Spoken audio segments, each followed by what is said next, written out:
What's up, everyone? Welcome to the 272nd episode of the Pokemon Podcast. It's super effective. I'm your host, SBJ, and with me today I have Travis. The best thing about Magikarp Jump is that every time I think I am finally done with the game and I hit the max trainer rank, and I feel like I am finally freed from this Skinner box prison, they release a new update and there's just like 20 more trainer ranks that I have to earn. Yes, we'll talk about that. Speaking of talking, we have Micah here. I'm on the Ludicolo episode of the podcast, and I feel good about it. Ooh, is this Ludicolo? I think 272. Ooh, Yeah, we're still in Ludicolo episode. Still in Gen 3. I mean, if Gen 3's done anything right, it was Lotad and Ludicolo. Those Pokemon are stellar. We got a show for you guys today. We have some Pokemon news, a little bit of Pokemon Go, Magikarp Jump, like Travis mentioned. As we are recording this, the finals to the Pokemon International U.S. Champion. It used to be called Nationals, but now they called it the International U.S. Championships are going on right now. So we'll talk a little bit about that, but like I said, they're ongoing, so we might not have final results as we are recording this, but those will be up on PokemonChampionships.com. We also have your emails, and we have our Pokemon of the Week this week, which is Chansey, which was used pretty well in the championship matches that I watched a little bit of. But before we get to all of that, we're going to do a mini Pokemon of the Week right here. Very unorthodox. that is very strange. I was going to say, I don't want to read the Pokemon's name, but it's like the first thing in the biology. But anyway, I'll just read the biology. We'll go from there. I'll make it sound good. It's definitely Ludicolo, right? No. Some of our listeners might recognize this from a couple episodes back. All right, here we go. It feeds on the blood of both Pokemon and humans. It's capable of drinking over 10 ounces. That's 300 milliliters in Canada of blood in one sitting. Golbat drinks so much blood that its blood type will change to that of the victim following a feed. No. Occasionally gorging itself to the extent that it might become too heavy to fly, leaving it vulnerable in turn. Golbat is nocturnal and can be found quite easily in caves. You can't just use the word gorging in reference to blood just so casually. I didn't think it was possible to find yet another reason to hate the Zubat line. But congratulations, folks, we found it! What a tragedy. A couple of listeners, both on Twitter and Slack, after we talked about if Pokemon whether or bleed, not Pokemon had blood. Yeah, they sent Golbat our way. I think there was also, again, this was like 2 weeks ago, so I'm sorry. I totally forgot to talk about it last week when I did have all the references in my mind, but there was also like 4 specific episodes with Pokemon bleeding. One of them being Baby Lucario. So yeah, Goldbug. Golbat Pokedex entry mentions blood, and there you go. Blood does exist in the Pokemon universe. The horror show Pokemon. Goldbutt is my favorite Pokemon, actually. Oh, man. Let's just get into Pokemon news. Good God. The first bit of news here is soft bubble news here. Look Upon the Stars 3DS theme now available in Japan. 2 brand new Pokemon-based Nintendo 3DS themes have been released in Japan, based on the Japanese merchandise lines Pokemon Pop and Look Upon the Stars. The theme Pokemon Pop features a variety of Pokemon in artwork in the style of Japanese Pokemon merchandise line of the same name. The background music is A Mission at Festival Plaza from Pokemon Sun and Moon. The theme Pokemon Look Upon the Stars features a Pikachu looking through a telescope alongside Cosmog and Lily's bag. The background music is Hee-Ha City Night from Pokemon Sun and Moon. The artwork contains The artwork comes from the Japanese Pokemon merchandise line of the same name. Each theme costs 200 yen. No details about a release outside of Japan. But I want to say we got pretty much almost every, if not all, Pokemon 3DS themes here in America. I just stopped buying them because I can't do it anymore. You got to save up for those Switch themes. Yeah, right. When they yes. inevitably launch them. Travis can talk all about this, but let me read the article here. This is from comicbook.com. Magikarp Jump rolled out a new update last night, adding 2 new Pokemon, various other improvements to the game. The update also adds 4 new types of Magikarp, a new league for players to conquer, possibly the most important update in addition to the new Ultra League, and a raised and maximum level cap for both player and their Magikarp if you grinded all the way through the previous leagues. The new Ultra League should provide something to do instead of beating the same Expert League over and over. The new update also improves the speed of the game, removing some of the downtime between league battles. You can also now skip every cutscene to go back to feeding and training your Magikarp in a hurry. Beating Ultra League will unlock the new Pro Old Rod that will allow players to catch more Magikarp patterns. The new Magikarp all have distinctive forehead patterns that come in white and gray variants. Mudkip and Eevee were both brought to the game as support Pokemon. This means that they will use their special abilities to help push Magikarp to greater heights. Mudkip will give out an item every 3 hours, while Eevee's special ability will guarantee that Magikarp's next training session will earn an amazing effort, result in boosted JP gain. Mudkip can be earned by beating the new Ultra League, and Eevee is available for purchase for 400 diamonds in the game store. A new Clefairy doll decoration... 500 according to... Unless there's a new update that reduced its price. I'm looking at it right now that it is 500 for Eevee. Breaking news, comicbook.com, wrong on diamond count. A new Clefairy doll decoration item can also be purchased from the store. Travis will check the price here, but we got 350 diamonds, which will give Magikarp a 20% boost in JP from all other Pokemon skills. That is correct. Finally, 2 new food types added, a Castelia Stone and a Magikarp Biscuit are now available for purchase. Oh, and also 2 new training exercise, one that features Magikarp flopping against a Golem. They don't say what the other training exercise is. One is Golem Push, and the other is Soccer Ball Slam or Soccer Ball Crush or whatever. So the Golem one is the same as the... Well, I mean, they're all the same. It's just you watch a little thing and then you get JP. But the Golem one takes the form of the Dwebble, Boldore, and whatever the third one is. Push one or Fortress? Yeah. Where there's a heavy Pokemon sitting in front of you, and your Magikarp flops against it to push it as far as it can. The Golem one's the same as those. And then I think it's Soccer Ball Slam. Let me see. It is called Soccer Ball Smash. Soccer Ball Smash. That one is just like Pokeball Smash and the unfortunately named Ball Smash. Yikes. Sheesh. It's just like those where there's a ball of some variety sitting in one of those, like it's a device that sort of mimics like a tennis court, like a tennis ball launcher or whatever. Yeah, and your Magikarp, I don't know what those are called. Returns? Flops against them to knock them away. So I got pretty burned out of Magikarp Jump. I went down to playing once or twice a week.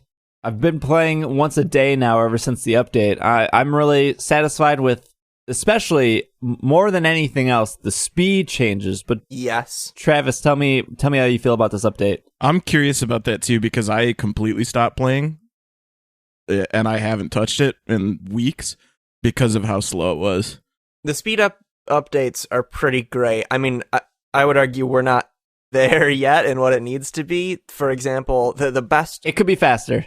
Yeah, the best part of the speed updates is that before, when you went back to a league, so the way it works is, even if your previous Magikarp went all the way up to, say, and beat the second to last Magikarp in the challenge run of that league, and then lost to the final boss of that league, your next Magikarp can't just start on the final boss, has to beat every single Magikarp along the way.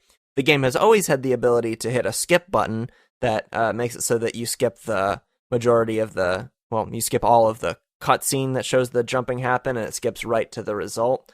But two things are changed now. One, the animation of the screen that comes up that's saying how many coins and experience you won, I think that's a little faster. And two, importantly, the sort of congratulations animation is like 2 or 3 times faster. Before it would be like, congratulations, you won. Then there's confetti. Then the next Pokeball opens, signifying that you are able to challenge the next person, and then your character slowly walks to it. Now, if you walk is brutal. The walk is very brutal. Now, if you hit skip, the confetti happens as it skips to your character is already like halfway there. Your character walks a little faster than usual, and the confetti and the Pokeball open at the same time. So it's much, much quicker and much more tolerable. Same thing goes for events. So in a previous episode of the show, Steve and I complained about the Many Wise Words event, which is a joke event. It doesn't do anything. It's a funny joke the first time that is he a professor? I guess he's just the old man. Yeah. He's the mayor, I think, right? Oh, the mayor. That's, yeah. Mayor Carp. You're right. He comes along and says like, oh, when I was your age, and he gives you advice that is meaningless. And it's funny the first time when you see nothing happened, but then it doesn't only happen once, it happens multiple times. Now you can skip events. So Many Wise Words still happens, but if you've gotten that event before, you can just hit the skip button and skip past it. Thank God. It's not perfect because battling a league is still incredibly slow if it's your first time through that league. I don't know why they don't just have the increased animation walking from one place to another all of the time, and not just when you happen to want to skip the sort of challenge animation. You can't skip the main animation of the challenge if it's your first time battling that Magikarp, so you can't make the walking animation faster if it's your first time through that league. So that's infuriating, but like, baby steps, folks. I do have a question for you. So, like, when I was going through whatever was before the Heal League, I can't remember. What was it, like Great League or which one are you talking about? Fast League? Yeah, what league was before Heal League?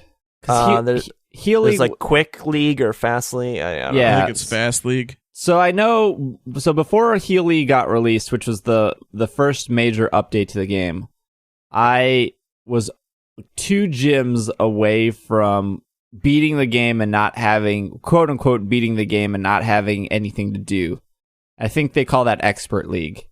When I did finally beat Fast League or whatever that league was called, then Heal League was already there, and I went into Heal League, and now I'm almost done with Heal League.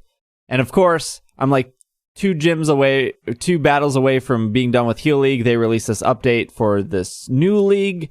So again, I don't experience Expert League, but everything I heard is Expert League is just nothing. It's just pointless battles. Is that? Well, I mean, you get experience and gold. Okay. But like do you get diamonds. Diamonds? Yeah. But do you get that every time you go through the league? No, but there are like 3 stages of the Expert League. You get it the first time you go through each stage of the Expert League. But then once you've beaten the third, I don't know anymore because I'm back at the first stage of the Expert League now that the update has happened. So it might be more than 3 now, but at least in the last update, there are 3 stages to the Expert League, essentially like Expert League 1, Expert League 2, and Expert League 3. And the first time you go through one of those stages, you get diamonds. But then once you've beaten Expert League 3, you just do Expert League 3 through again. You don't get diamonds, but you get gold and you get experience. Oh, okay. And there's no badge. Correct. Interesting. But now you have a whole new league to go through, Travis. Oh, I already did. Oh, you went through it all? Ultra League, yeah. Oh, all right. I'm on Expert League 1. So now that you're back in Expert League again, after doing a whole nother league, do you get diamonds or no? Yes, but it's not the same Expert League. Before, when I did Expert League, all of the challengers were not as buff. Like, now that now that the level cap has increased, the JP of all of the fish in all of the Magikarp in the Expert League have increased, and so accordingly, you do get diamonds when you hit those levels, those challengers whose number is divisible by 5. So I lost out on easy diamonds because I didn't make it to the Expert League before this new league arrived. That's correct. Unless, Bummer. I don't know how it works. Maybe when you go, it won't. I don't know. Who knows? The in-depth strategy of Magikarp Jump. So now that I have so many questions. So now that you've beaten Ultra League and you're back to Expert League, are you going to continue playing? Because it sounded like before the update you were about to retire yourself it's a instead of your lot carp. more tolerable now that the speed is increased. It's so much more tolerable. I don't know if this was answered on a previous episode, but the burning question I have is, have you spent any money in the game? All right. I spent probably $5 or I think. You did the special when they first launched. Yeah. But it's good to hear that you can, like, not easily, I guess, but get through everything without having to spend anything.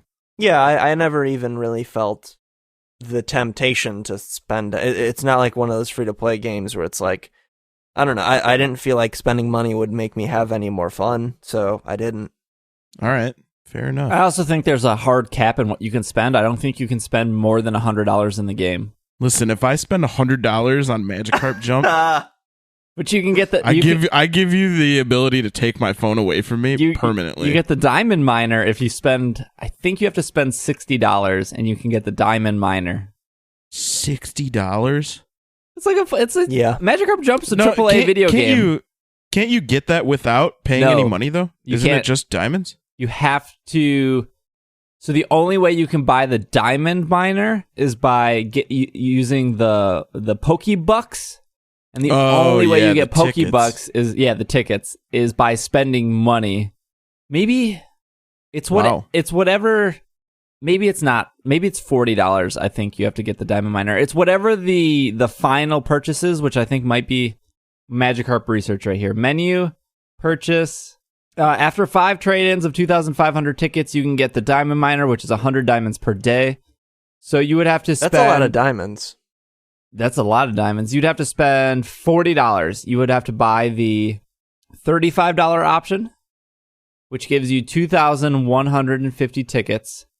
And then you would have to spend the $5 option, which gives you 250 tickets, which then equals 2,500 tickets. And then you can get the Diamond Miner. And then you also get 5 trading sodas, 3 LP restorers, 1 power-up, and then 1 stack of coins, and then you get the Diamond Miner. So $40. That's $20 cheaper than other AAA games that you can buy.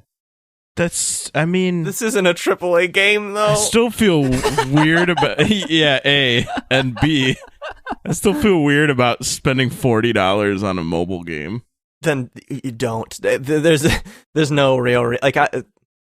The only reason you would really spend money on this is if you felt like you really needed all of the decorations and all of the support Pokemon. I feel like that's why you would spend the money, is because that's what I'm saying. I don't feel like that it's possible to get all the decorations without constant playing of the game.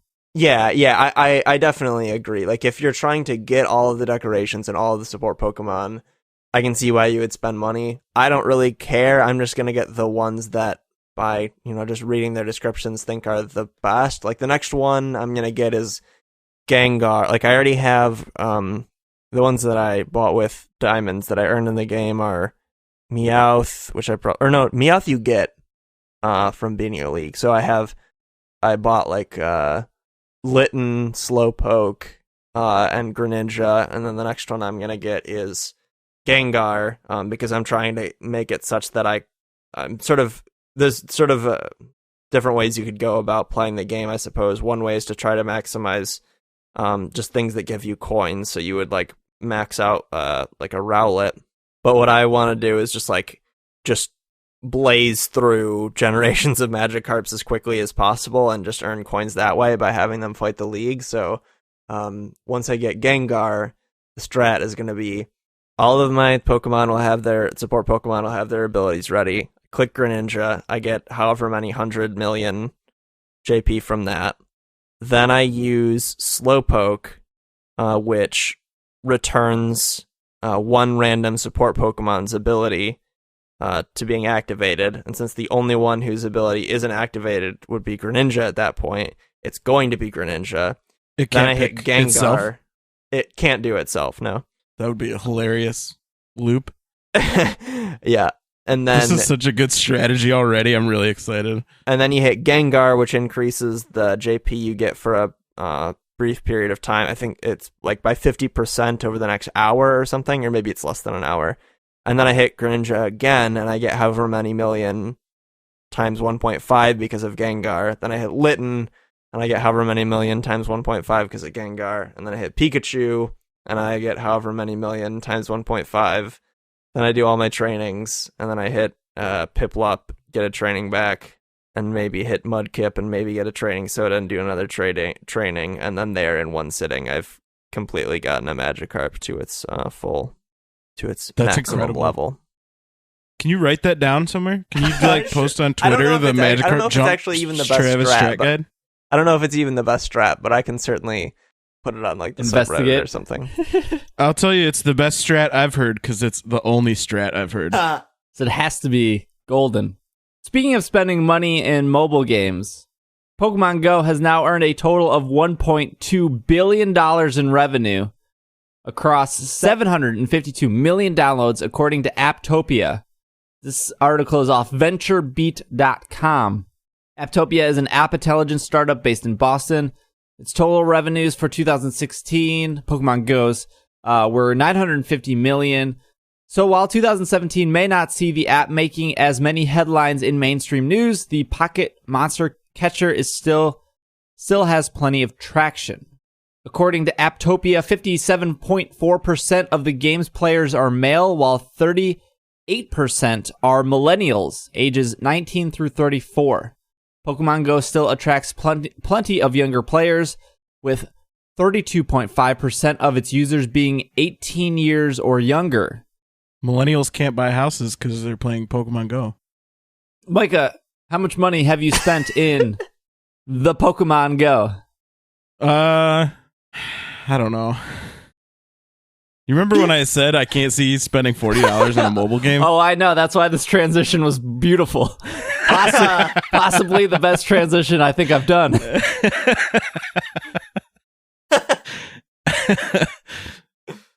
Listen, it's very regrettable. How many houses do you own made out of avocado toast and diamonds? And what other things are millennials killing? They're killing Movie theaters. I saw this morning. Millennials are killing sit-down eat restaurants like Applebee's or Buffalo Wild Wings. Good riddance.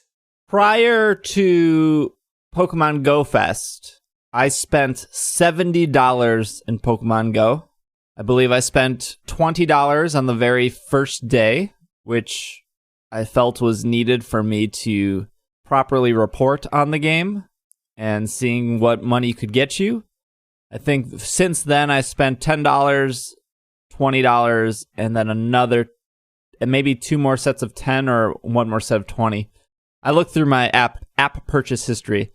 And then because I secured a Pokemon Go Fest ticket, and because I plan on going, I spent $40 recently. Mostly because I knew 20 of those dollars would go to increasing my bag size from 1,000 to 1,500. And for me, I mean, I don't need to defend my purchase. I feel good about it. Just not throwing away stuff and being able to hold more stuff makes me feel way better than being like stressed out of like, I have 200 Pokeballs, but I don't want to throw those Pokeballs away because the Pokemon Go Plus burns through Pokeballs, and I don't want to throw my potions away because now I'm doing gyms a lot more. I don't want to throw my revives away because I'm battling at gyms a lot more. So just having more bag space makes me feel really good. And then the leftover money I will be using for when I go to Pokemon Go Fest. So I have like 2,500 coins still left. I don't know that I want to know this, but Where can you look at your app purchase history? It might be easiest on a computer. That's how I always do it.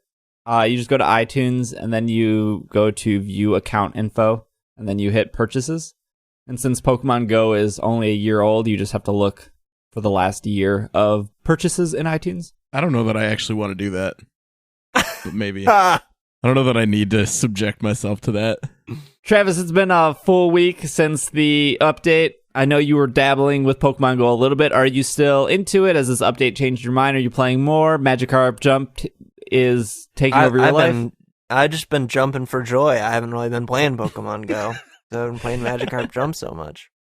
Now that it's a slightly better game, I've been playing it almost exclusively over Pokemon Go. You heard it here first. Magikarp Jump, better than Pokemon Go. Take that, millennials. Actually, pretty much. Actually, maybe. I've been playing a lot of Pokemon Go. I have gone 3 or 4 weeks hitting both my Pokestop and my catching streaks. My Pokedex is over 200 now. I just told you the amount of money I've spent. Micah and I did some raiding yesterday. We did 6 or 7 raids in a row. Micah, do you want to talk about that experience? I lost a Tyranitar. That's the experience. I was very salty. But I got a muck, so that's cool. It's been fun. Like I also have hit my catch and stop goal, like streak for, I don't know, three weeks or whatever in a row, 3 or 4 weeks, and I don't think I ever did that when I was originally, like when I was first playing. This is definitely the most I've played since I stopped playing last year. I've had like a huge increase in the Pokemon I have in my Pokedex, and that's been really fun. It's like every day is like 3 or 4 new entries. I don't know. It's been good. I've enjoyed it a lot, and it's gotten me out of the house a lot, which is really, like, to me has been important because I work from home, so I don't ever leave the house. It's rare that I put pants on, so it's getting me out every day into the sunlight.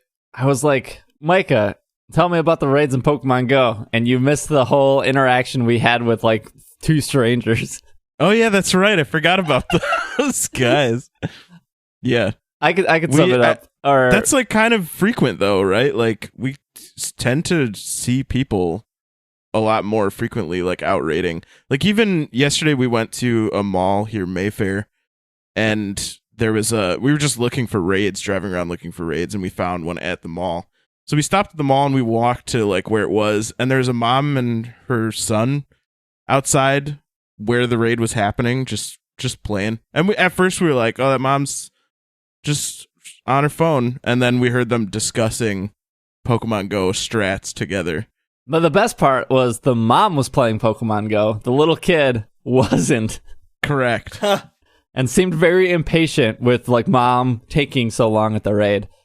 What was really cool was yesterday when we were done at Mayfair and we were out looking for raids, we pulled over to a church and there was a muck raid. That was the muck that Micah needed. It's me, Irene, and Micah in a car. We're in a parking spot in front of this church doing this raid, and we see that 2 other people are in the raid. So naturally, you look around and we see 2 dudes vaping in a truck in the church parking lot. We were like, that has to be them. And so we finished the raid, and they as soon as the raid's done and the Pokemon is caught, I think everyone caught the muck.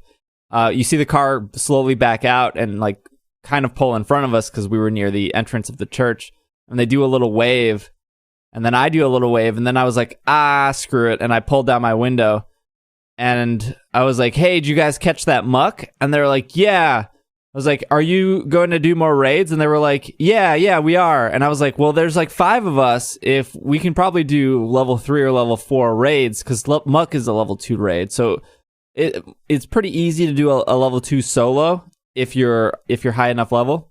So they were like, hey, we'll just follow you in your car. Just drive wherever you want and we'll follow you.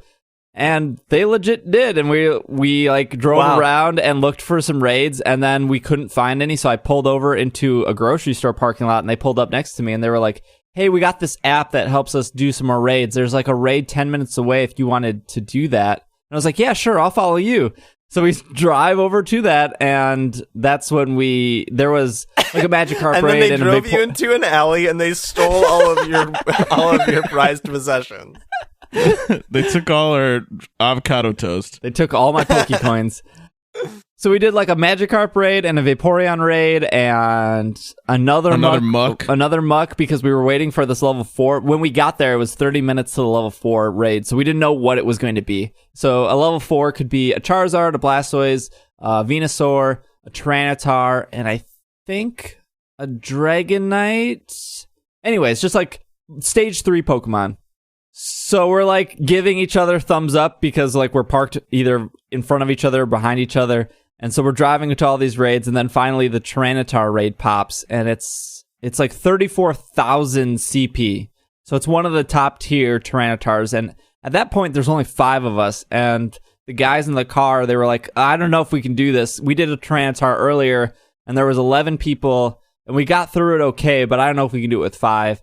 And Micah was very adamant in trying. I was very adamant and just like, if we're gonna fail, we're gonna fail. I don't care. Yeah, and I'm to the point where like I don't want to fail because that's $1. Because you can only do 1 raid for free, and if you plan it out, you can technically do 2 raids for free in a day, but that's only if you didn't do your raid the day before. So I'm already like $5 in for the day for raids. So I was like, okay, well let's just do the Tyranitar. I've never done a level 4. I don't know how hard it is. The weirdest part is all these raids were in like a veterans park. So not only are there, and it's a veterans park that is under construction. So there are all these historical buildings everywhere that are surrounded by 10-foot high fences with barbed wire above it that says no trespassing because everything there is being remodeled. And there's a bunch of memorial tombstones everywhere. So it's like, it's not. When you say park, it's not like it's not like a park that families go to. Like this is definitely a memorial grounds. Park, right? And to be clear, we weren't trespassing. Where we were, you could be. Yes, yeah, totally. It was almost like though. To me, it felt like we were in where they would film ghost hunting stories. Just because of all the fences and barbed wire and these buildings and there was no one there. We were the only people there. These buildings are just ancient buildings, and they're under remodel. Like they're fixing them up, but that's why the fences are there. So when the Tyranitar raid was about to pop, we had to drive down this really like narrow road to get to it, and it was at one of the historical buildings. And so when we got to the end of the road, it was just a huge fence blocking the building with like no way to turn around without backing straight up like a half mile. So we're like awkwardly parked at the end of this dead end street in front of this what seems to be a haunted house waiting for Tyranitar to pop, and it popped. So 5 of us joined, and then all of a sudden a 6th person joined. So we're like talking between cars and looking around, and I'm like, guys, you got a 3rd person in the back of your car? Because I'm not seeing a 6th person here. And they were like, no. So I'm assuming the person was on the other side of the building. But anyways. Or the most reasonable story is that it was a ghost trainer. Yeah, right? yeah. Or they were in the building. Yes. A ghost trainer on a ghost train.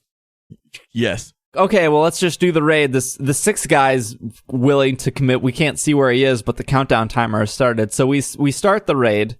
We go through. Tyranitar has like maybe 10% health left, but we have about 15 seconds on the clock. So we're all like screaming in excitement, really happy.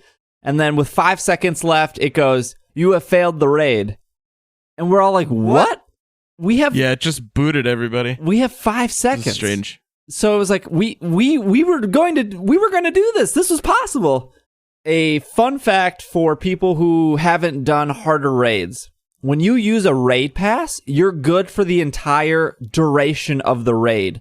So you can actually do the raid as many times as you want until the raid is over. As many times as you want. How do I say this? if you succeed, you're good. But if you keep failing, you can still do it.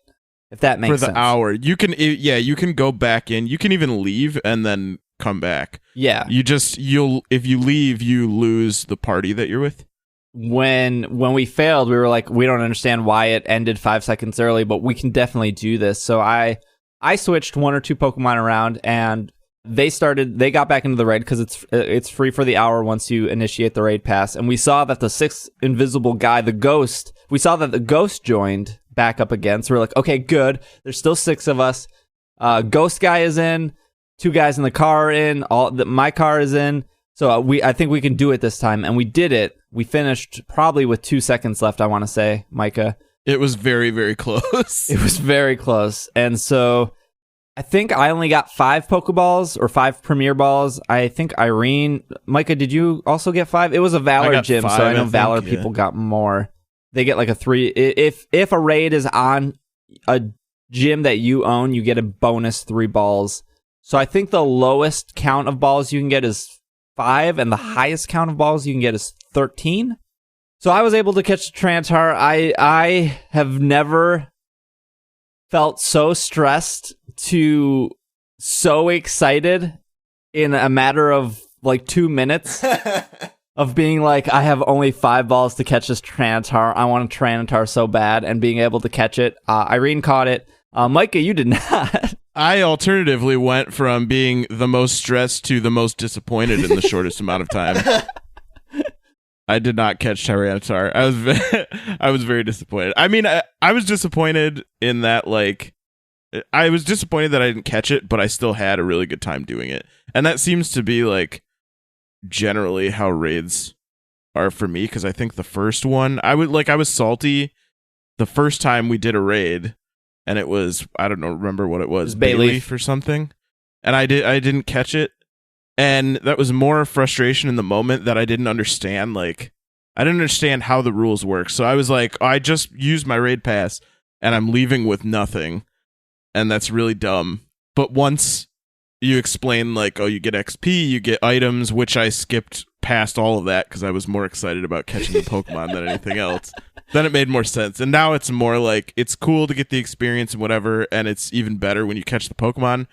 But just doing the raid in general, especially when it's something really challenging like that, which is why I like doing, even if there's like potential for failure, that's why I like doing the raids like that, because the challenge and the excitement of doing it is, I feel, still rewarding, even if you don't catch the Pokemon. All was said is and done.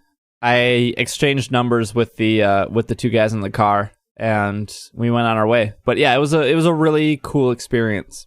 Raid hunting. Got 2 more news articles here, and then we'll take a break. First bit is off Kotaku, titled "Nobody thought a competitive Pokemon player would win a 4 vs. 1, but he did." This happened yesterday here. Competitive Pokemon players usually forfeit a match with seemingly unbeatable odds, but the first day of the North American Pokemon International Championship is a perfect lesson in why never giving up can pay off. Must be a John Cena fan. Giovanni Costa, this season's quote-unquote Eevee player, found himself facing down one of the most talented players from Germany, Tobias Kozowski, in the 3rd round of the tournament.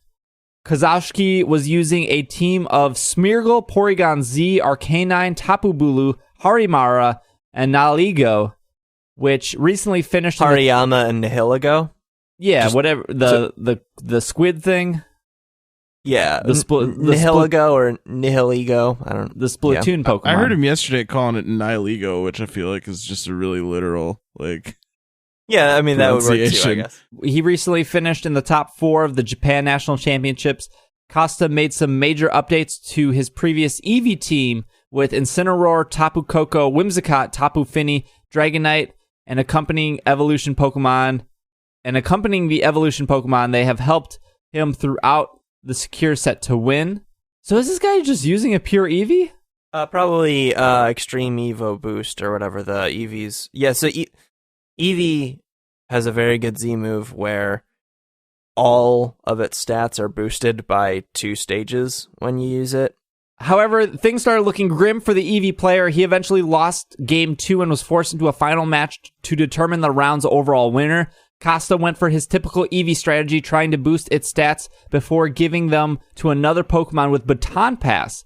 But on the second turn, Nihilego and Hariyama made it impossible for that plan to work. Costa's entire strategy was shaken. Despite Costa's effort, Kazashi dismantled the rest of the team except for one Dragonite. At the time, Dragonite's demise seemed like a done deal. After all, it was 4 against 1. Even the commentators, who generally try to never give up on a player's chance of winnings, seemed to call it. You can hear around the 25-minute mark in the video above. I was right the first place. Extreme Evo Boost increases all of the user's stats, which is going to be Eevee because it's an Eevee exclusive Z-move. It increases all of the stats by 2 stages, so that's a lot. And then you use Baton Pass, theoretically, to pass it to something that has higher base stats than Eevee. Got it. Kazashi made a mistake. After putting Dragonite to sleep the turn before, he switched out to his Smeargle for a heavily damaged Hariyama. And instead of going for the safe Protect to ensure the win, he went for Hidden Power Ice with his Nihilego. The move was 4 times super effective and left Dragonite with only 13 HP. Then, despite it being a 33% chance, Dragonite woke up. What's more is Costa's Dragonite was packed with Earthquake, which could finish off both Hariyama and Nihilego. The crowd exploded with excitement, which is even audible on stream when you can see firsthand at the 27-minute mark in the video, Costa was still in it. After that, the whole game came down to whether Smeargle could deal 13 damage with its single only attack Fake Out, which works only on the first turn the user is on the field. It was either that or stall out the rest of the team by putting Dragonite back to sleep with Spore. Because the timer had run out and the players only had 3 turns left to decide a victor, Koshki could have went for a tiebreaker if its Smeargle kept its own HP above 13 hit points. Kashka went for the first option and did only 9 points of damage, surviving with only 4 HP. Dragonite finished the game off and granted Costa a win that seemed almost impossible. It was a match that proved preserving its Pokemon is possible even when all seems lost. Incredible. But there is a video on Kotaku that highlights the entire match. I have never heard of this EV strategy until now. Sounds very cool. Yeah, it's not like top tier or anything because it's, as we've mentioned before on the show, it's always risky to run a strat that's very much based on pulling off a setup early on in the match because, as was the case here, there are times when your setup gets interrupted and then you end up in really bad circumstances. Fortunately, in this case, for the Eevee player, it sounds like he was able to end up in that terrible circumstance, but still claw out a victory, but I mean, just by the very nature of the fact that that's newsworthy shows that, like, it is a very hard circumstance to claw yourself out of when you fail to set up the sweep. So it can be a fun strat, and it can be really punishing when you aren't able to prevent your opponent from setting it up. It can feel like incredibly one-sided, but right. Yeah. I just wanted to highlight some of the Pokemon being used here before we take a break in the North American International Championships. I'm just going to run through some Pokemon. Let me know if anything stands out to you as being unique. We have Alolan Persian, Snorlax, Tapu Koko, Arcanine, Tapu Fini, and Kartana. That's one team. We got Alolan Ninetales, Garchomp, Arcanine, Tapu Koko, Castelia, and Snorlax. What was the one before Snorlax? Castelia.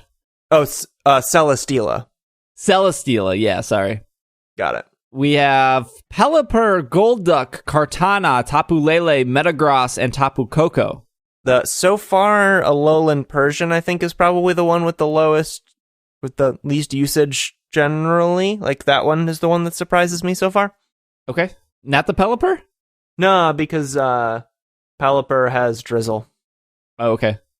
We have Mudsdale, Alolan Muck, Tapu Koko, Porygon 2, Arcanine, Alolan Ninetales, Porygon 2 for... That's a strange team there, but yeah. Porygon 2, Formosa, Nihilego, Celesteela, Arcanine, Gastrodon. There's a running theme here. Arcanine, Garchomp, Celesteela, Tapu Koko, Snorlax, Mimikyu. This is the team this is one of the Pokemon on the team we're highlighting for Pokemon of the Week, but we have Arcanine, Buzzwole, Chansey, Gyarados, Metagross, and Tapu Koko. And I think we're getting into repeats now. Yeah, we have a Tapu Bulu, Smeargle, Mimikyu, another Alolan Persian. For the first Alolan Persian, Travis, since you said that stood out to you, its moves were Parting Shot, Foul Play, Feint, and Fake Out, holding a Lepapa Berry. Ability Fur Coat, Nature Jolly. Oh, yeah, I don't know what Eapapa Berry does. Not sure what that item does, but Parting Shot is a cool move. It's a move sort of like a Volt Switch or U-Turn in that it has its effect and then the Pokemon switches out. But instead of dealing damage, lowers the attack and special attack of the target.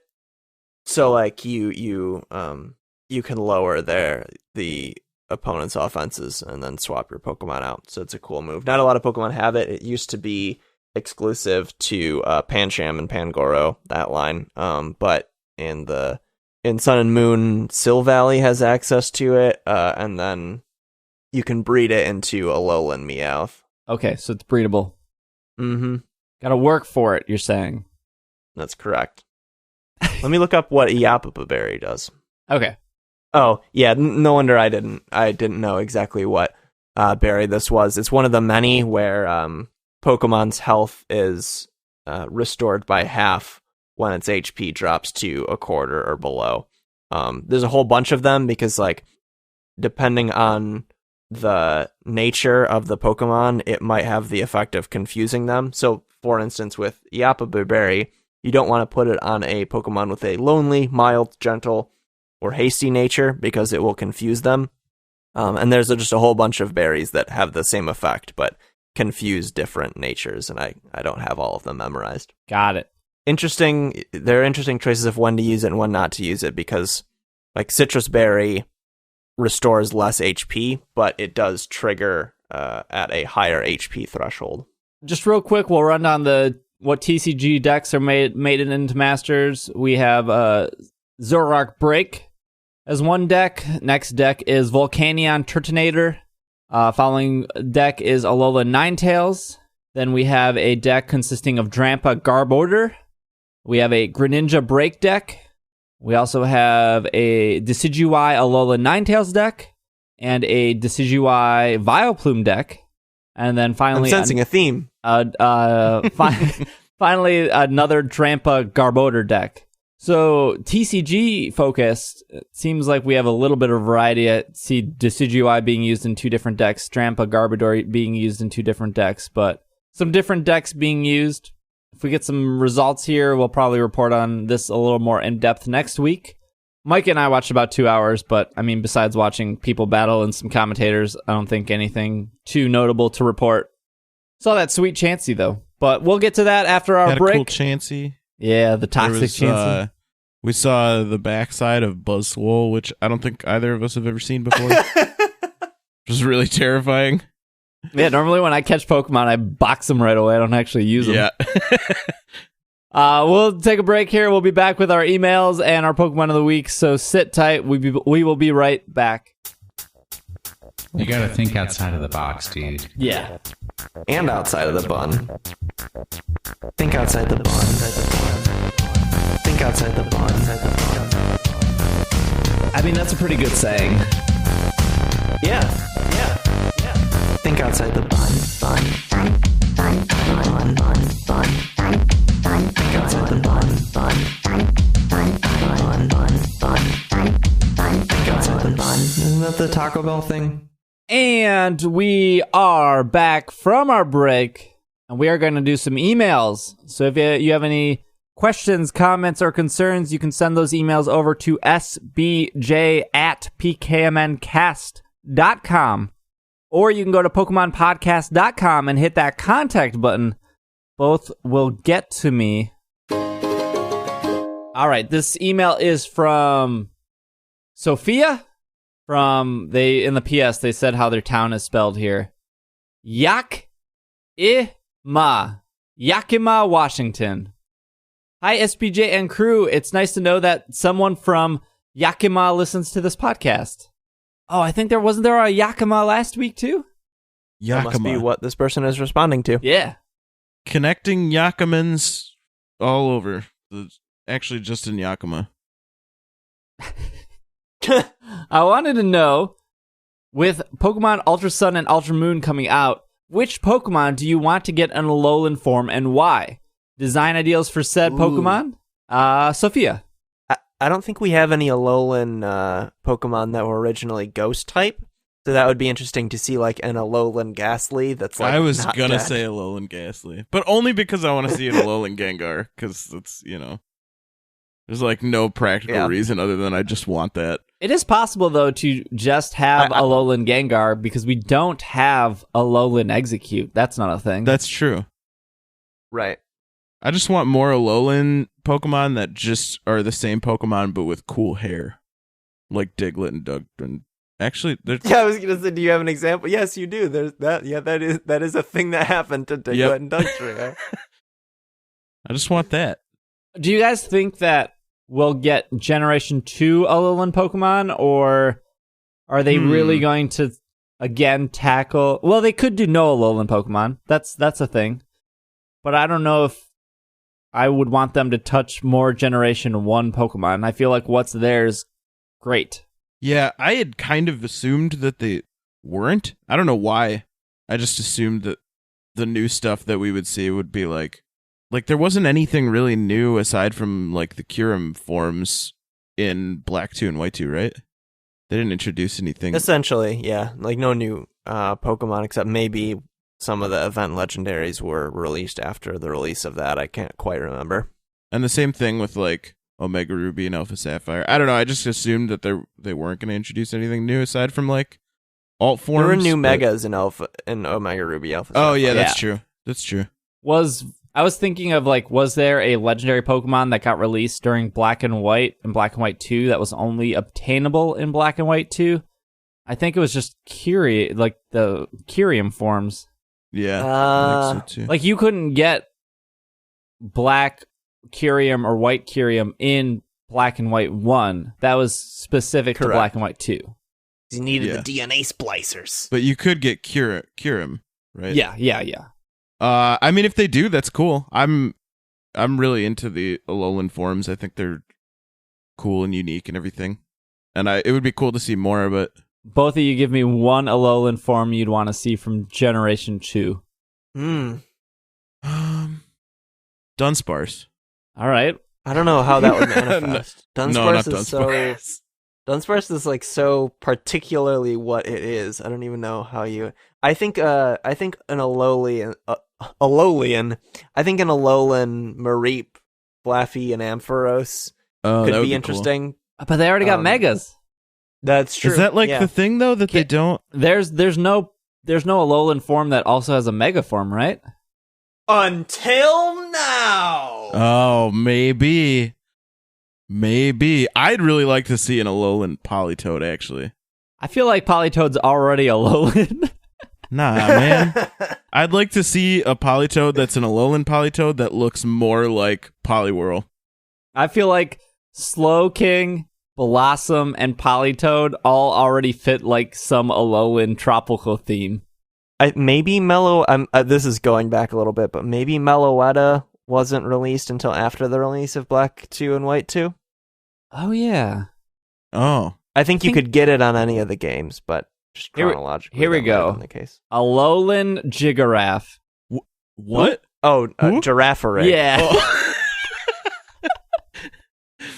Would it just be like a long giraffe neck? The only thing they should do to it is just reverse its colors.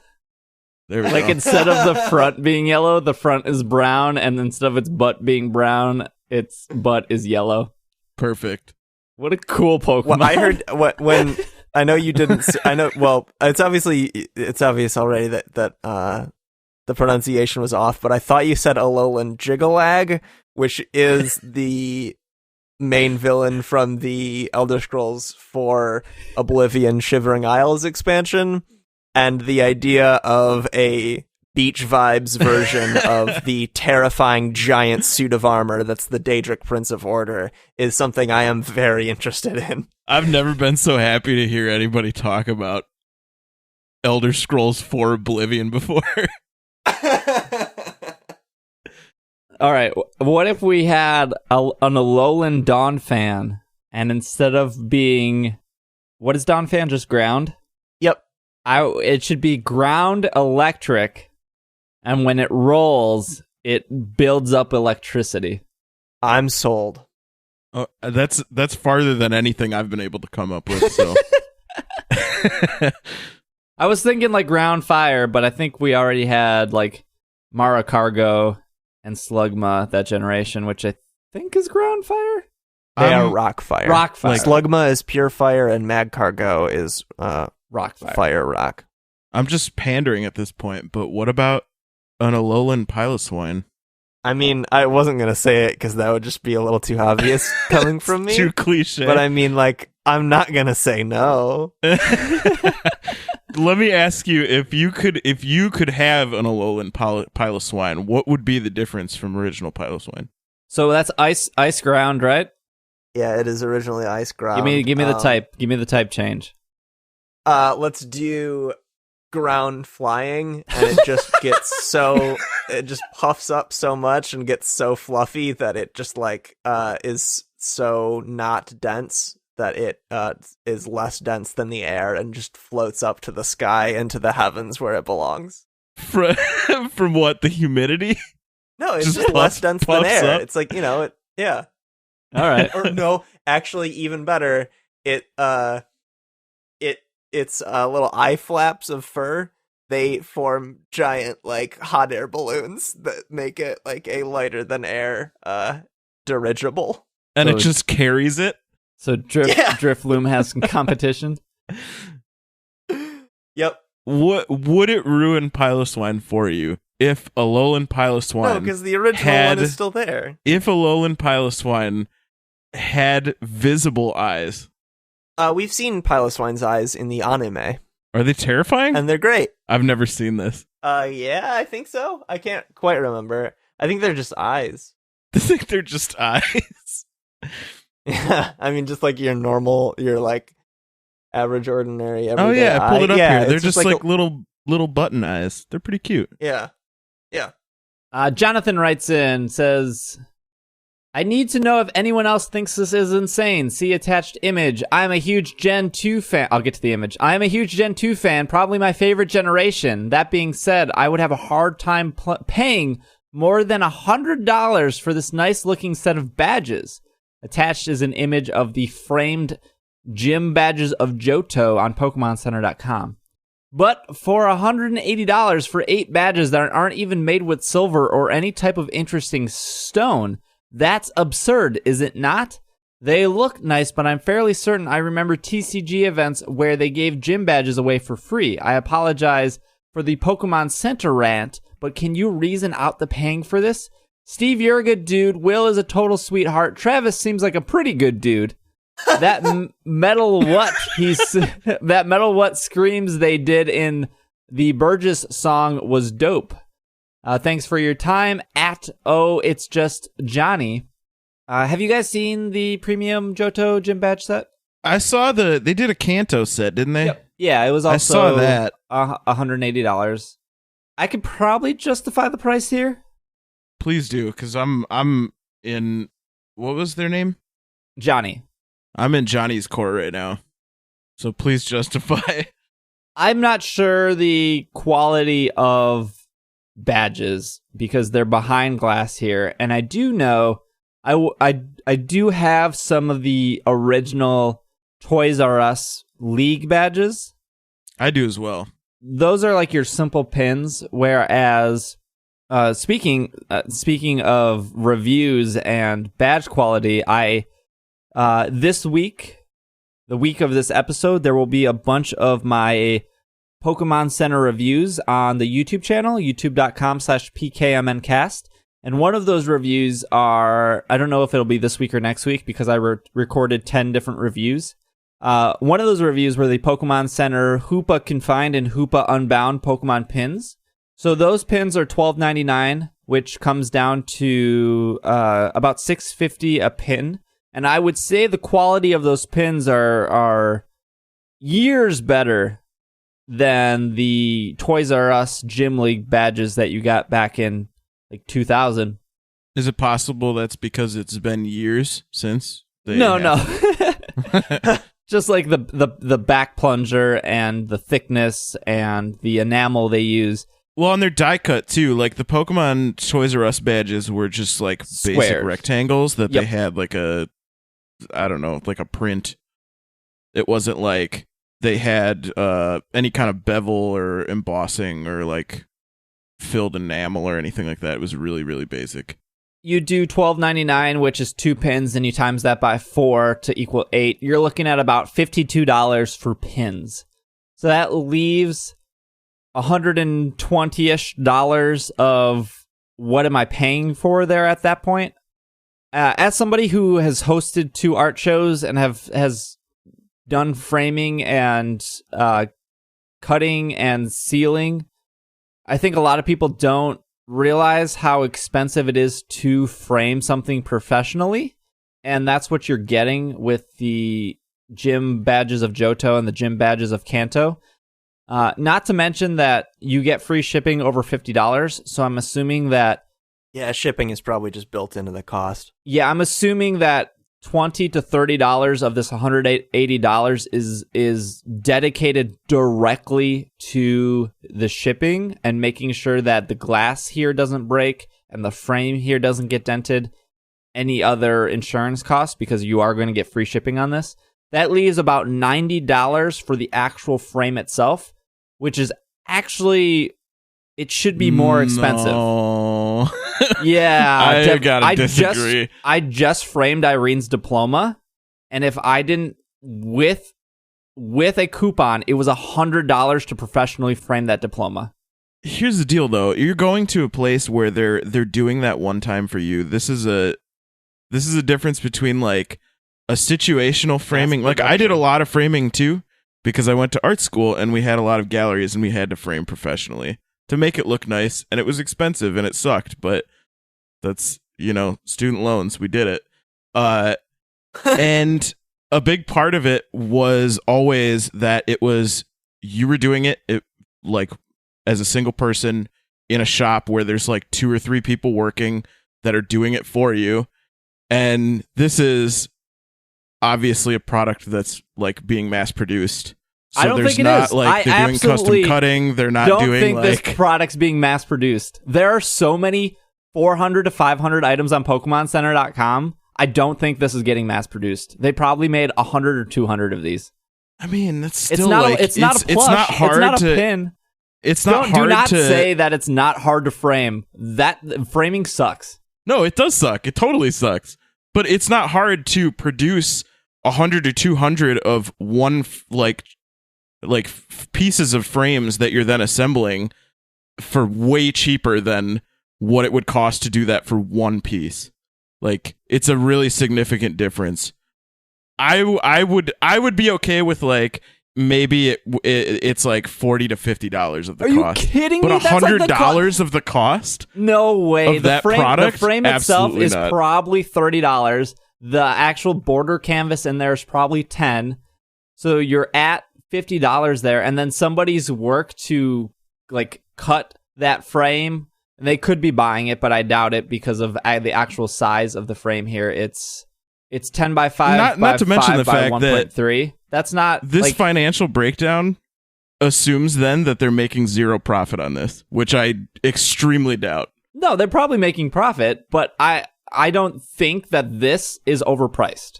I don't think $180 for this Pokemon Center item is overpriced.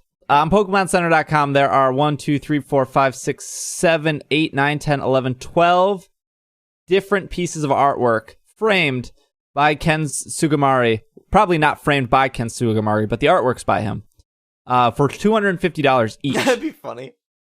So I am assuming that they are using the same exact frame company that they are using for the Kanto Premium Gym Set and the Kanto, or the Johto Premium Gym Set. I mean, it still says it's made in China, so I mean, we can assume all day that it's like framed here and it's really nice and high quality and everything, and it may be nice and high quality and everything, but it still could, at the end of the day, be made in China where it's incredibly cheap to produce. And that's true. We don't know the paper quality. We don't know the frame quality. I don't think it's I'll a be ton the first of profit. to tell you. I'll be the first to tell you, as an artist, when you buy something that's framed, you're paying for the frame, but you're paying way, way more for the art. You're paying for the art. You're not paying for the printing and the framing and all that. Like, especially in situations like this where it's very likely mass produced in China. Even if you're, well, there's only 50. All these are limited 50 runs, so yeah, it's still being mass produced. He made one thing, they made it 50 times, now they're selling it. That's fine. Right. No one's questioning that. If you're going to, let's say they get rid of the frame, and you don't want to buy the frame, and they sell the piece for $120. So you're just getting the print itself. Mm-hmm. I don't know. That is a tasty profit margin. Yes. No, it's not. I don't know anyone who would buy a $120 piece of art and then just put it in like a $10 frame.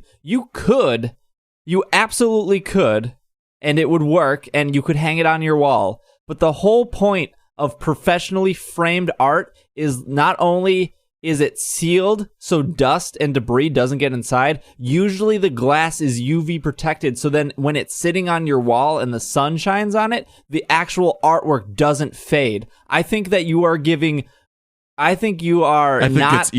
enough credit to how absolutely I am. It is to frame a piece of artwork.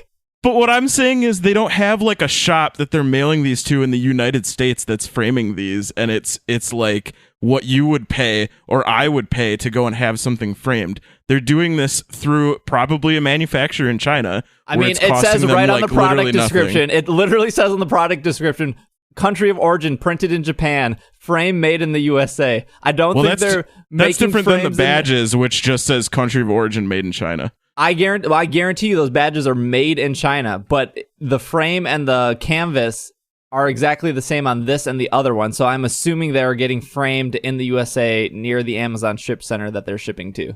I think the only solution here is that you need to buy these and then review them for your YouTube channel. I do need to buy one.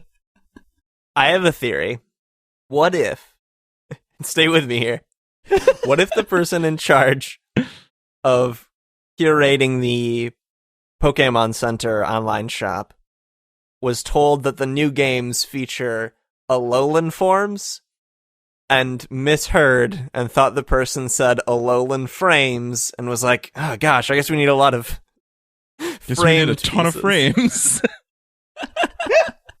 Now, I will gladly admit I'm wrong if I was to get my hands on one of these and it was like cheap plexiglass and the mat was just poorly cut or hand cut badly or just a really thin, like those thin mats you get when you buy a frame at Michael's that are just like see-through when you hold up the light. Like what I'm seeing at the pictures is I'm seeing double matted prints, which is usually a little bit more expensive than just a single mat, and it also looks way better. But I will definitely eat my lunch if there's... Oh, I guarantee you it's probably glass, and it's probably like... It's probably... what's the term? Compressed wood. What's the quality of the frame? Yeah, whatever the material is, compressed wood. I can't remember the. Yeah, it doesn't say in any of the descriptions what. I guarantee you, it's still gonna be like it's gonna look and feel quality because it's still the Pokemon Company. Like they're not gonna go through a Chinese manufacturer that's gonna make it look. And if the frame is made in the U.S., that's fine. That's not necessarily saying that it's manufactured in the U.S. or that it's put together in the U.S. I mean. I don't know why they would make a frame in the U.S., send it to China, and then send it back. I feel like it may be, but still, maybe that's I mean, built into the cost. It's significantly different than if you or I were like, oh, we should sell some Ken Sugimori art and have it framed and then mail it to people. Like, this is a company that knows what they're doing and knows profit margins. Yeah, but that doesn't... What I'm saying is that doesn't mean the framing is not... Like, people don't understand how much it is to frame something. I agree with you that it's underestimated how much it costs to frame stuff, but that's when it's you or I and we're going to Michael's or we're going to... Not Michael's. We're going to the Great Frame Up or whatever, like... Also, by the way, framing stores have the worst pun names of all time, but that's beside the point. But you're right. It is typically taken for granted how much it costs to print and frame stuff. All right. This email's from Gabriel from somewhere in Canada, Ottawa. How do you say it, Travis? Ottawa. Ottawa. Oshawott. Hi, my name is Oshawott. My name is Gabriel. I'm a new listener. I've been catching up on episodes. I just listened to episode 264 where you guys talk about sound type Pokemon. This might be late to the discussion, but here are my thoughts. Flying would definitely be strong against sound, as wind can easily drown out sound. Also, sound type should be strong against psychic, as noise can disrupt the concentration of psychic users. My love of Skyrim is also inclined me to suggest that sound would be strong against dragon. But I don't know how much sense this would make in the Pokemon universe. I have a question for everyone. If you could be a trial captain or a gym leader, what would your type be, or what would your trial/gym puzzle consist of? Thank you for all your hard work in making the podcast. Makes my days go by so much faster. I love everyone on the show, but Will is definitely my favorite. Gabriel. I feel like we get to ask this gym leader question a lot, but this one is different because it's also asking us to make some sort of trial challenge. Yeah, I just want to props to Gabriel here for really thinking about sound type. I think all the suggestions were really good. I disagree philosophically with the second one because all of Psychic's weaknesses, as they stand, are common fears. So the fear of ghosts, like the fear of the supernatural, the fear of insects. That's why it's weak to bug. Dark is a little different, but it's still like, the fear of, I guess, like evil. I don't think anybody's really afraid of, well, I guess you could be afraid of sound, but it's not like a typically recognized fear. So I like that Psychic has that sort of theme with all of its weaknesses. But I like the sound and dragon one. Never made that connection before. So that's really interesting. Pokemon's cool sometimes. Sometimes. It's pretty sweet. That's pretty neat. But what if there was framed Pokemon artwork? What if we got frame types? The most expensive Pokemon in the universe. What if Conkeldurr used the materials it carried to build giant frames? As I mentioned before, I would be an Ice-type gym leader. And I think if I were a trial captain... Here's the thing, I actually kind of like the ice slidey puzzles sometimes, if they're done well. They're not bad. So maybe I would do one of those. Or maybe it would just be, I don't know. Actually, if it were to fit my personality, it would probably be a sillier one, a la the fire trial in Sun and Moon, where it's like you think it's going to be like this intense spot the difference game, and then it's just a nice silly joke. Mine would probably be a similar thing. I'm not like a puzzly person. It probably wouldn't fit my personality that well.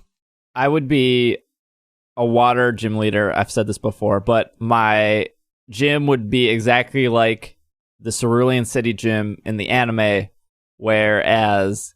Except the water is all Dr. Pepper. Except, why? I guess my complaint of the game is if you have an all-water gym, and just like Cerulean City in the anime, they really required Ash to pick Pokemon that could either, 1, stand on a platform and battle up there, or 2, just swim.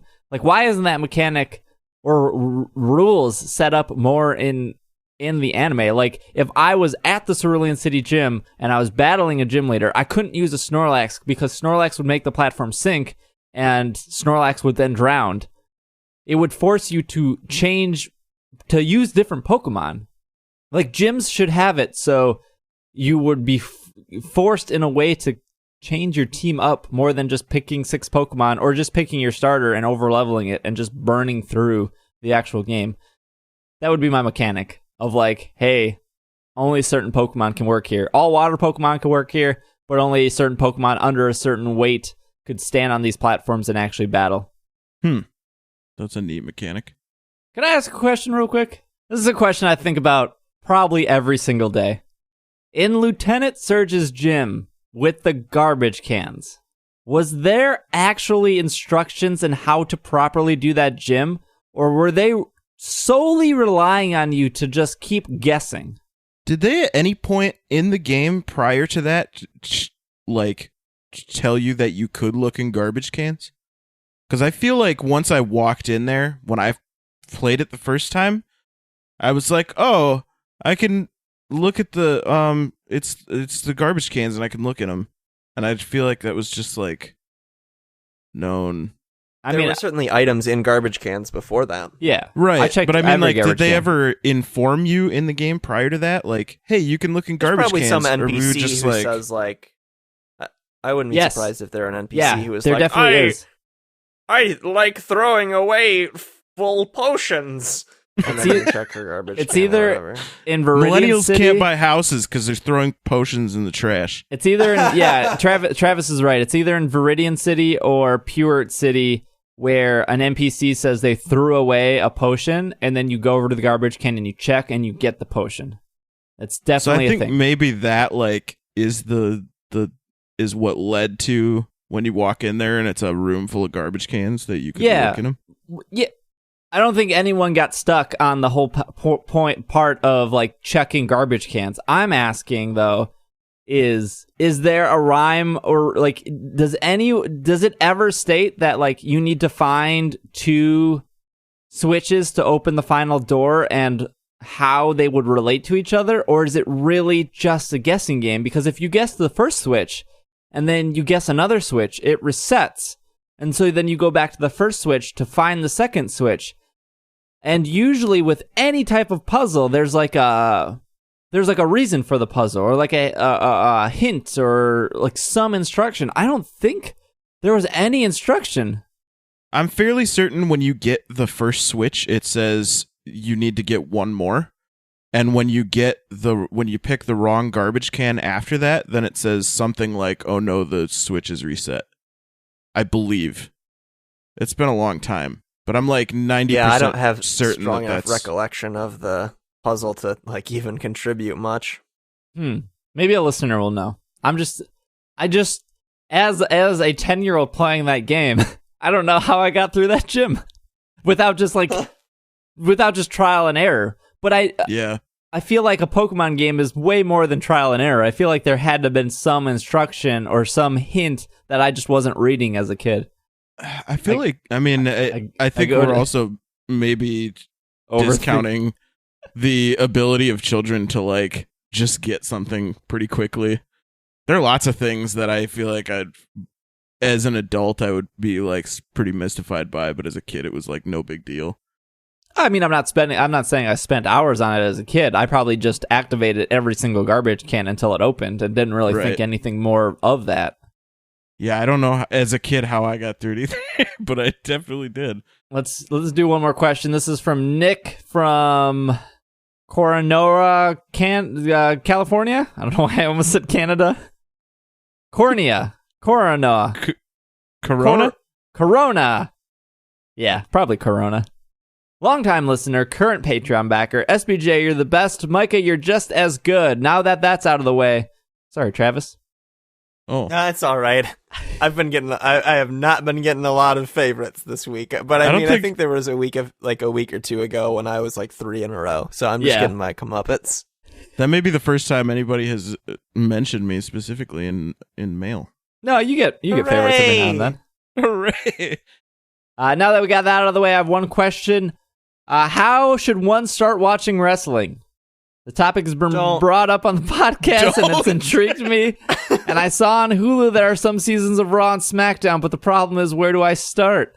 I don't need...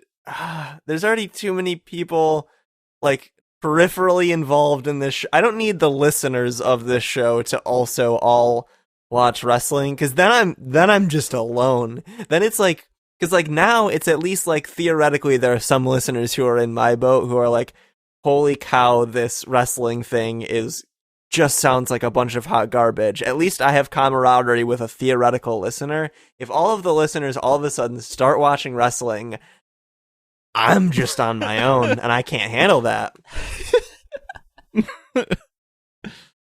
You could also just start watching wrestling. No. And betray, like, everything I believe in? It's a really good time to be a me? wrestling fan if you're not watching American wrestling. I want to give like a 30-second answer to this. All right, I'll be right back. I don't even know where to start.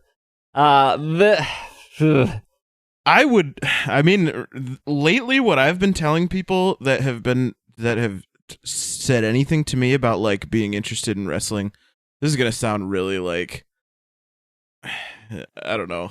It's going to sound like really hip, and I don't mean it to come off that I feel like way. I know what you're going to say, and I disagree with you, but go ahead. I think the best thing for someone to do when they're interested in professional wrestling is to either watch one of two things. To either watch a match that's ridiculous, similar to like a Young Bucks match, or maybe one of the like Fashion Files matches where it's the Fashion Police, like something ridiculous to get you in the mindset that like it's really self-aware these days.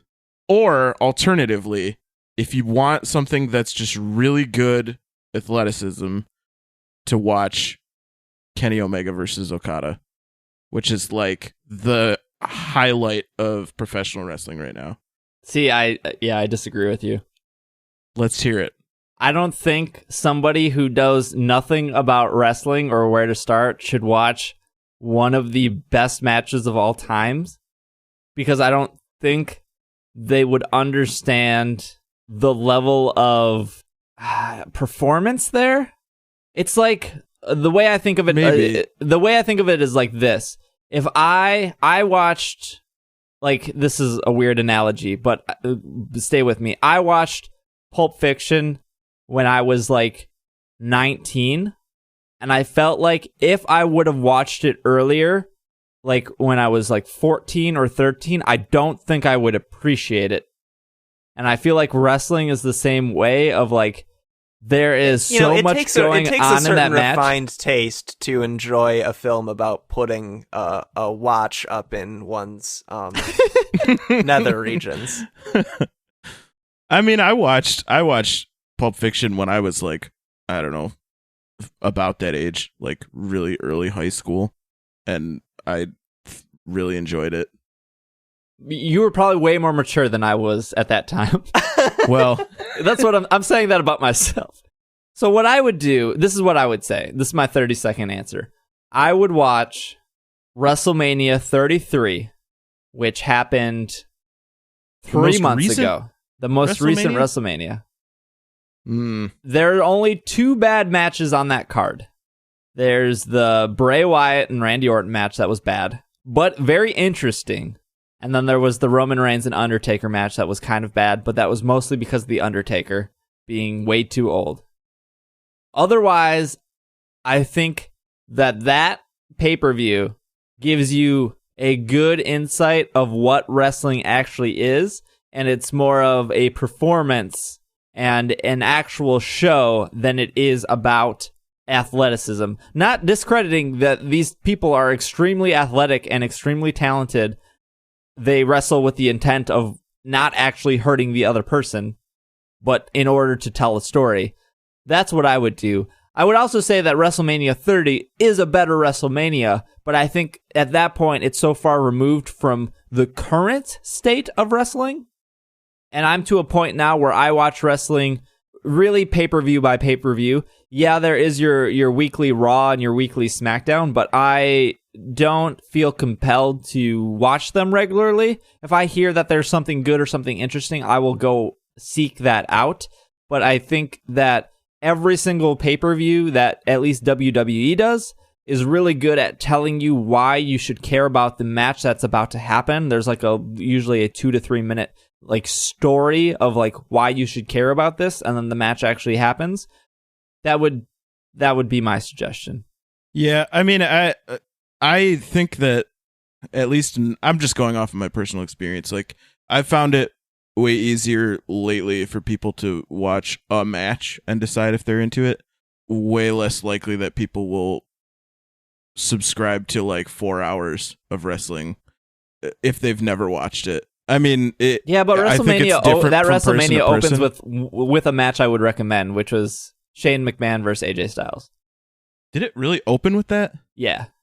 And that match it was a good match, but it's like that match was the best. That match was the best match on the card. Oh, I agree, but of the stories for that night, I think that was probably the weakest story. So if it's like strictly from a story perspective, like, or why you should be invested, it's kind of weak. It was a good story. It was a character who thought their general manager was screwing them over, when in reality the general manager wasn't screwing them over, but then they went too far, and that's what led to the match. Yeah. I mean, I'm still of the mind that like the best introduction is something that shows you that it's not taking itself as seriously as everybody expects it to be taking itself. Like, if you were to go to that route, and I think that's a good route, I would do the Usos versus the Fashion Files at what was the last pay-per-view called? Backlash? Money in the Bank? No, it was at Backlash. It wasn't at Money in the Bank. Backlash? Oh. Money in the Bank was New Day versus Usos. I just want to add that Quentin Tarantino is an overrated director. Agreed. Travis, what's Quentin Tarantino's best movie? His best movie is one that I'm not allowed to say on this show because it has a naughty word in it. But it's the one that has a naughty word in it. The Nazi one? Yeah. I also really like Death Proof, and I really like the Kill Bills. But I think he's overrated generally. I agree with you. Travis, give me the Pokemon of the week. Our Pokemon of the week. Our Pokemon of the week this week is Chansey. As Steve mentioned, Chansey was a bit of an interesting choice in the VGC tournament that's going on right now. So, Steve, I'm going to guess probably you'll talk about what you saw in the tournament, because like I mentioned earlier in the show, I was pretty busy this weekend, so I haven't seen much, but I can read out a set from our Pokemon of the Week Slack channel. This one comes to us from Slack user Gabe. Pretty much every Chansey set is going to be using Eviolite. If it weren't, it would have been a Blissey instead. Eviolite is an item that increases the defense and special defense of Pokemon that have the capability to evolve. And so Chansey is a perfect candidate because Chansey is one of those Pokemon that has incredibly high HP. So it already has a lot of bulk, and when it evolves, it mostly gains just a bit more bulk. So Eviolite ends up giving it more stats. There's an argument to be had for maybe in some cases you would want Blissey with leftovers depending on the set, especially in singles. It's as I understand it, it's more of a toss-up. Actually, I don't know now in Gen 7, but that was the case in Gen 6. But so here's our double set for Chansey with Eviolite. The ability is Natural Cure. The EVs are 252 in HP, 252 in defense, and 4 in special defense with a bold nature. The moves are Wish, Seismic Toss, Toxic, and Protect. So this is a set that it mainly attempts to stall out the end of the game. So Toxic is your main source of damage, so put Toxic Poison on your opponents, and then you alternate using Wish and Protect so that you are able to keep recovering HP. Or, and this is the reason you would run Wish as opposed to Soft Boiled, you can run Wish and then swap out to another Pokemon that's damaged to have the Wish land on that Pokemon you swap out. Wish is a move that increases your HP the turn after you use it. So you can use Wish and then swap out to a new Pokemon. That new Pokemon gets the healing benefit of Wish. So that's why you would use it in some instances over Soft Boiled, which would heal you immediately, because sometimes it's not Chansey that you necessarily want to heal. But near the end of the game, your Chansey is probably still alive because it's very tough to take down, and then you hope that Toxic is enough to just sort of whittle the opponents down as you stall out the game with Wish and Protect. And then Seismic Toss is in there because Chansey's offensive capabilities are very, very limited. So Seismic Toss is a move that deals damage equal to the Pokemon's level. In this case, that would be 50 damage because in VGC you play at level 50. So you at least get that much damage. It's not a lot, but sometimes you just need to do a tiny bit of damage to knock a Pokemon out.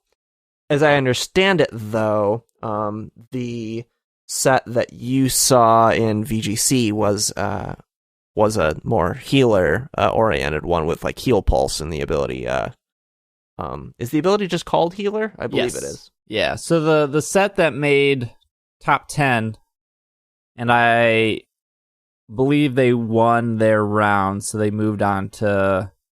I don't know how the bracket works. I don't think it's a bracket. I think it's by point system. Anyways, they won their match with Chansey. The moves were Soft Boiled, Seismic Toss, Heal Pulse, Toxic, Nature was Bold, Item was Eviolite, Ability Healer. So Micah was actually over when we watched about 2 hours of the video game competition. Well, we watched like a half hour video game competition because they sat on commentators for an hour and a half. But this Chansey really stood out to me just because I think it's very easy to look at a move set on paper and go, okay, I'm going to do that. But it's totally different seeing that in action. So no discredit to Gabe's set that you read earlier. When I looked at this set and I didn't see Protect, and Gabe recommended Protect, and I think Protect is a great move. I'm not going to discredit that. I see why the person who made top 10 didn't run Protect, because you don't need it. There was nothing that could one-hit KO Chansey. So instead of protecting, just soft boil yourself and you're back to normal. All the Pokemon I read off earlier, there was like not a single fighting Pokemon in that mix. There's just no active fighting Pokemon that could actually one-hit KO Chansey. And I'm not saying that we mentioned Hariyama though, right? So there was, I don't know. There was one Hariyama. Yeah, you were correct there. Yeah, so there was one fighting Pokemon out of, the hundreds of Arcanines and Tapu Kokos that existed. There was no move that I saw during all the games I saw this Chansey compete in that even could get Chansey down to half. I think the only thing that could have came close was a Gyarados that was powering itself up over and over. Because Chansey did Toxic, it was pretty much a waste for that Gyarados to power itself up because it was wasting so much time powering it up, and that I totally forgot how much damage Toxic does over time. Like, it's so small during the first turn, and then it just gets so wild as, like, it just dramatically increases. There was, with Electric Terrain out, and with Tapu Koko doing its Z move, which is Gigavolt Havoc, it did like 25% damage to Chansey, and Chansey just soft boiled the next turn, and it was back to full health. It was just unbelievable. Was there a specific Pokemon that Chansey was out there to use Heal Pulse on? Like, was there like a setup Pokemon that it was aiming to try to keep alive? Chansey never did Heal Pulse. Interesting. Okay. That I saw. It also never used Seismic Toss. It would just continue to Toxic every new Pokemon on the field. So there was at one point, all 4 of the opponent's Pokemon were poisoned if they weren't already knocked out. And then it just continued to soft boiled. And it never went below yellow health. It just was incredible how much health it had. Would you consider it like broken in competitive then because of that? Like, that sounds to me... No, I wouldn't consider it broken because if you had one fighting type Pokemon and used Dynamic Punch, there's no way Chansey would have survived it. Okay. Or just use Taunt. It's done. Like, goodbye. Because then all it can use is Seismic Toss, and and that ain't great. Also, There are I ways felt to like counter that. It's just it seems like the person who ran it did a good job in reading the format and reading, as you mentioned, Steve. Seems like there's not a lot of very strong fighting moves in the meta right now, and also, I don't know that a lot of people are running taunt this year because I didn't see a single taunt from any of the movesets Right. I looked at. I So mean, it's just I a might have matter missed of it. reading the meta and realizing there's not a lot that people are running that happens to be able to counter it. So that's just a good meta choice. I know the commentators said that if Gyarados could have gotten to, I don't know what move it was using. It wasn't Swords Dance, but it was just a move to buff up your Gyarados. Dragon I know, Dance, likely. Yeah, Dragon Dance. I know the commentator said if Gyarados could get 2 Dragon Dances off and then do its move, it would probably be enough to take out Chansey. And I believe them because they were pretty spot on with most of their calls. But by the time Gyarados got its second Dragon Dance off, it was below half HP because of the Toxic. Yeah. And then its other Pokemon just used a move and finished Gyarados off. Yeah. And the person they were facing kept focusing on the Chansey, which I'm not saying I'm good at competitive, but after you realize that Gigavolt Havoc with electric terrain doesn't even come close to doing 30% damage to Chansey, I would have just continued focusing on the other Pokemon that were coming in and out and just leave Chansey last. I don't know if that was a viable strategy, but I guess that's what I would have done in retrospect, because even both their Pokemon attacking Chansey they didn't have the right type matchup against Chansey. But there you go. In Pokemon Red and Blue Beta, Chansey was originally known as Lucky. Chansey shares the same category with Execute. They are both known as the Egg Pokemon. Chansey has the highest HP of all Pokemon that can evolve. Excluding Arceus and Silvally, Chansey and its evolutionary family has the most in-game items associated with them. For example, Lucky Punch, Lucky Egg, Luck Incense, and Oval Stone.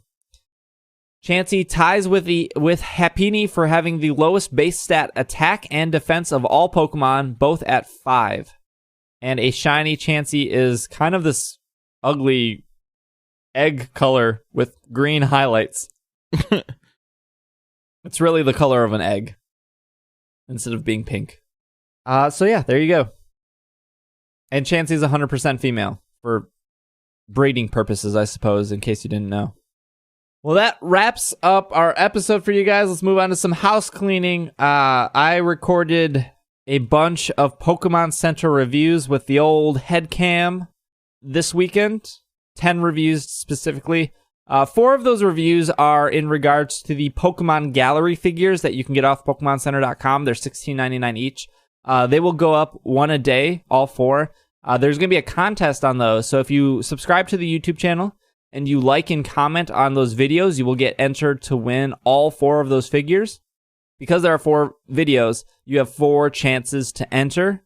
If you take the time to watch the video, like the video, all the smash that like button. I'm a YouTube subscriber. Smash that like button. What's up, guys? It's your boy, Pokemon Podcast, back at it again with another sick Pokemon Center review. Got the headcam. Before we start, like I want button. you to go ahead and hit that notification to get notified for all my new videos coming out. Ring that bell. No, there are a lot of great YouTubers. I'm sorry, I'm teasing them. That is not my YouTube strategy. But yeah, I'm going to give all 4 away to one person. So again, 4 entries to 4 entries to enter, as they would say in the business. But I think they're really fun videos. I think they give you a good concept of what these gallery figures are. I do think some of them are worth buying. I think others are not worth buying. I reviewed a cup from Pokemon Center. I reviewed some pins from Pokemon Center. I reviewed the Tommy Z-Ring that you can't get from Pokemon Center, but you can get from like Toys R Us or Target or Walmart or whatever. So lots of cool stuff. I think they're funny. I think they're better than the first 4. People seem to like the first 4 a lot. That was kind of a test run to see how they would hold up. Something to look forward to this week. Other than that, it is a brand new month. So if you want to support It's Super Effective, now's the best time to jump on to our Patreon, patreon.com/It's Super Effective. Micah and I will be at Pokemon Go Fest the end of this month. Correct. Travis will not be at Pokemon Go Fest. That's right. That's sad. But if you want sick Magikarp strats, you can tweet at Travis at the Travis W. Can I plug something else too? Plug away. So recently a friend of mine came to me with a great idea for a podcast, and I wouldn't have to edit it or produce it or like do any of the work. So essentially a friend came to me and said, hey, do you want to talk about a thing you like anyway every week? And then a podcast happens. Which is like, yeah, of course I do. So my friend Joe and I started a podcast called Got It Memorized, where it's a Kingdom Hearts recap podcast, because that series is buck wild in terms of its canon. Like, there's a point in the series where 13 people are all the same person. So just, you know, it goes some places, that Kingdom Hearts. And we try to make sense of it. It's a joyful romp through all of your favorite Disney worlds, and also weird garbage about 358 Days Over 2, because that's the actual title of one of the video games. It's the worst. So Got It Memorized. There's just a preview right now. I don't even think we have. I think we even still just have our temporary podcast art up right now. But on Tuesday of this week is when our first episode drops. So you can already subscribe, even if you're listening to this just on Monday. But the first episode will drop on the 4th of July. So Got It Memorized. Smash that like button. Subscribe. Yeah, smash that like button. As long as you open every episode singing Simple and Clean, I'm in. I'll just say, Joe makes music, so their remix that they made for the intro of the show is brilliant and amazing. It's not quite just us singing Simple and Clean, but it's even better. All right, I'm intrigued. Well, I think that will do it for our show. Travis is at the Travis W. Micah is at Micah the Brave. I am at Dragging a Lake. Any questions, comments, feedback, you can tweet at any of us or at Pokemon Podcast on Twitter. Otherwise, this has been another episode of the Pokemon Podcast, and we are super effective. Simple and clean. Keep that dog simple and clean in 2017.